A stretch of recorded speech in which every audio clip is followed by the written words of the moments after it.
2023 বৰ্ষৰ হাইস্কুল শিক্ষান্ত পৰীক্ষাৰ ষষ্ঠ স্থান প্ৰাপক আন্তৰাক লগ পালোঁ। আমি তেওঁৰ সৈতে কিছু কথা পাতিব মন গ'ল। আন্তৰা, তুমি এবাৰ হাইস্কুল শিক্ষান্ত পৰীক্ষাত অৰ্থাৎ 2023 বৰ্ষৰ হাইস্কুল শিক্ষান্ত পৰীক্ষাত ষষ্ঠ স্থান পালা। প্ৰথমে তোমাক অভিনন্দন জনাইছোঁ। আৰু তাৰপিছত আমি জানিব বিচাৰিছোঁ যে এইবাৰৰ 2023 বৰ্ষৰ হাইস্কুল শিক্ষান্ত পৰীক্ষা বিগত বছৰবোৰৰ তুলনাত কিছু ব্যতিক্ৰম আছিলে।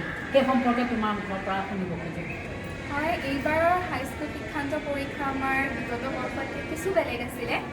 আমাৰ প্ৰশ্ন কাকতৰ ধৰণৰ ক্ষেত্ৰত কিছু সাল সলনি হৈছিল। এইবাৰ 50% প্ৰশ্ন আমাৰ অবজেক্টিভ ধৰণৰ হৈছিল আৰু আমি সেয়া মানে একদম আৰম্ভণিতে গম পোৱা নাছিলোঁ। আমাৰ প্ৰথম গোট পৰীক্ষা শেষ হোৱাৰ পিছতহে আমি সেয়া গম পাইছিলোঁ যে আমাৰ 50% প্ৰশ্ন অবজেক্টিভ ধৰণৰ হ'ব। আমাৰ সকলোৰে মনত এতিয়া মানে অকণমান ভয়ৰ সৃষ্টি হৈছিল, যিহেতু নতুন ধৰণৰ প্ৰশ্ন কাকত হ'ব সেইকাৰণে। কিন্তু মই এইটো ক্ষেত্ৰত এটা কথা ক'ব বিচাৰিম যে আমাৰ শিক্ষাগুৰুসকলে আমাক বহুত সহায় কৰিছিল এই প্ৰশ্ন কাকতৰ নতুন ধৰণৰ লগত খাপ খুৱাই চলিবৰ কাৰণে। আমাক অবজেক্টিভ ধৰণৰ প্ৰশ্ন বহুতখিনি অনুশীলন কৰিবলৈ দিয়া হৈছিল আৰু বিশেষ পৰীক্ষাও পতা হৈছিল যাতে আমি এই ব্যৱস্থাটোৰ লগত নিজকে খাপ খুৱাই লৈ যাব পাৰোঁ। আৰু মই আৰু এটা কথা ক'ব বিচাৰিম যে প্ৰশ্ন কাকতৰ ধৰণটো ডাঙৰ কথা নহয়। যদি আমি পাঠ্যপুথিসমূহ ভালকৈ অধ্যয়ন কৰোঁ তেনেহ'লে যিকোনো ধৰণৰ প্ৰশ্নৰ উত্তৰে আমি ভালদৰে দিব পাৰিম। বৰ সুন্দৰকৈ কৈছা। আচলতে এনেকুৱা যে পাঠ্যপুথিখন যদি ভালকৈ পঢ়া হয় তেতিয়াহ'লে প্ৰশ্ন কাকতৰ ধৰণ যিয়েই নহওক কিয় উত্তৰ কৰিব পৰা যায়। তাৰপিছত তোমাৰ পৰা আমি জানিব বিচাৰিছোঁ যে তুমি হাইস্কুল শিক্ষান্ত পৰীক্ষাৰ বাবে নিজকে কেনেদৰে প্ৰস্তুত কৰিছিলা? প্ৰস্তুতি বুলি ক'লে মই প্ৰথমৰ পৰা আটাইকেইটা বিষয়তে সমানে গুৰুত্ব দিবলৈ চেষ্টা কৰিছিলোঁ।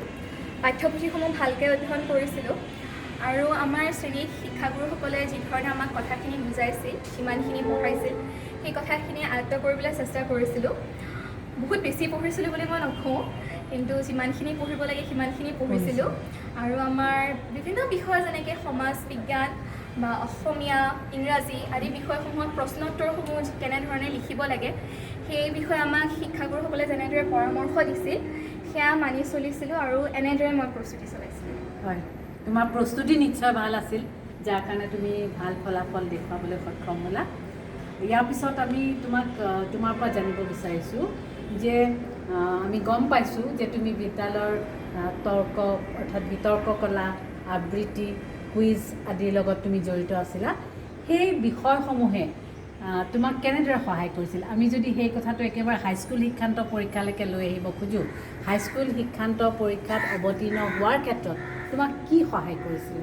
হয়, মই বিদ্যালয়ত থকা সময়খিনিত বিতৰ্ক কলা, আবৃত্তি এইখিনিৰ লগত জড়িত আছিলোঁ আৰু মই ভাবোঁ যে পঢ়া শুনাৰ লগতে এই দিশসমূহো গুৰুত্বপূৰ্ণ হয় আমাৰ জীৱনত। মই এটা কথাই ক'ব বিচাৰিম যে বিতৰ্ক কলাৰ লগত বা এই ধৰণৰ বস্তুবোৰৰ লগত জড়িত থকাটোৱে মোৰ আত্মবিশ্বাস যথেষ্টখিনি বৃদ্ধি কৰিছিল আৰু এইখিনি বস্তুৱে আমাক আগন্তুক জীৱনতো সহায় কৰে বুলি মই ভাবোঁ। তুমি এটা খুব ডাঙৰ কথা কৈছা যে এইবিলাকৰ লগত জড়িত থাকিলে বিতৰ্ক কলাই হওক, আকস্মিক বক্তৃতাই হওক, কুইজেই হওক, আবৃত্তিৰ লগতেই হওক, যদি জড়িত থকা হয় তেনেহ'লে সেইবিলাকে শিক্ষাৰ্থীসকলক আত্মবিশ্বাসী কৰি তোলে। আৰু তোমাৰ ক্ষেত্ৰত তোমাৰ লগত কথা পাতিয়েই তুমি যে প্ৰবল আত্মবিশ্বাসী সেই কথাটো আমি অনুমান কৰিব পাৰিছোঁ। তোমাৰ এই আত্মবিশ্বাস অটুট ৰাখিবা। তাৰপিছত আহিছোঁ যে তুমি ভৱিষ্যতে তোমাৰ পৰিকল্পনা তুমি কি হ'ম বুলি ভাবিছা? মই ভৱিষ্যতে চিকিৎসা বিজ্ঞান পঢ়িম বুলি মনত এটা আশা পুহি ৰাখিছোঁ আৰু সেই অনুসৰিয়ে মই নিজৰ প্ৰস্তুতি চলাই গৈছোঁ। ঠিক, আৰ্তজনৰ সেৱক বুলি কোৱা হয় চিকিৎসকসকলক। গতিকে তুমি এগৰাকী ভাল চিকিৎসক হোৱা আৰু মানৱ সমাজক, মানুহক তুমি সেৱা কৰি যাব পাৰা যাতে, তাৰ কাৰণে আমি তোমাক শুভেচ্ছা জনাইছোঁ। এই মুহূৰ্তত তোমাৰ পৰা আৰু এটা কথা জানিব বিচাৰিছোঁ যে তুমি আবৃত্তি কৰিব ভাল পোৱা। তুমি তোমাৰ প্ৰিয় কবি এগৰাকীৰ এটা কবিতা আমাক আবৃত্তি কৰি শুনাবানে? বৰ্তমান মোৰ এটা কবিতা ভালদৰে মনত আছে। মোৰ প্ৰিয় কবি হীৰেণ ভট্টাচাৰ্যৰ মোৰ দেশ কবিতাটো, সেইটোৱে মই অকণমান আবৃত্তি কৰিব বিচাৰিম। কবিতাৰ শিৰোনাম মোৰ দেশ কবি হীৰেণ ভট্টাচাৰ্য মোৰ প্ৰাণৰো প্ৰাণৰ মোৰ গানৰো গানৰ মোৰ দেশ মোৰ প্ৰাণৰো প্ৰাণৰ মোৰ গানৰো গানৰ মোৰ দেশ মোৰ প্ৰতিটো কামে মোৰ প্ৰতিটো চিন্তাই এই দেশৰ বুকুত ৰচে শইচ সোণোৱালী ভৱিষ্যতৰ সপোন মোৰ জীৱনৰ আহে আহে মোৰ যৌৱনৰ কুহে কুহে সেই সপোনৰ কলৰুত দেশে দেশে দেশ আছে এনে বহু দেশৰ অৰঙে দৰঙে মই ঘূৰিছোঁ বহু বন্ধুৰ সতে হাতে হাত ধৰি ফুৰিছোঁ কেতিয়াবা সাগৰ পাৰত কেতিয়াবা খেজুৰ তলত নতুবা পাহাৰ তলি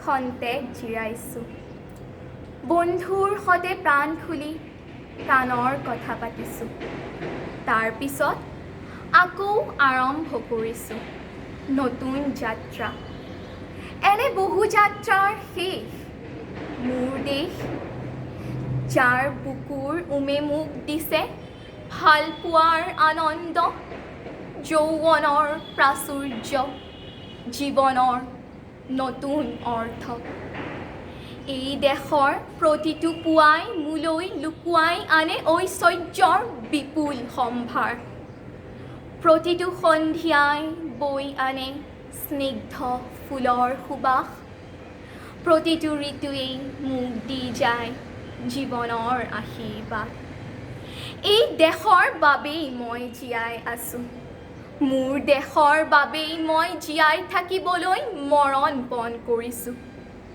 ৰণুৱা বনোৱা হালোৱা এই সকলোৰে মাজত মই আছোঁ মোৰ দেশৰ বাবে অনৈক্যৰ মাজত ঐক্য হৈ বিৰোধৰ মাজত সংহতিৰ সম্ভাৱনা হৈ মই আছোঁ জীৱনে মৰণে শয়নে সপোনে এই দেশৰ আহ্বান মই শুনিছোঁ শত্ৰু মিত্ৰ সকলোকে চিনিছোঁ সিহঁতৰ অন্তৰ মই বিশ্বাসেৰে চিনিছোঁ শান্তিৰ চৰাইজনী আজলি ভৰাই মই দিছোঁ ভঁৰালৰ এমুঠি ধান পৰাণৰ একোটি গান আৰুতো মোৰ একো নাই মোৰ দেশ মোৰ কল্লোলিত সপোনৰ উত্তাল তৰংগই মোক লৈ যায় গভীৰৰ পৰা গভীৰতৰলৈ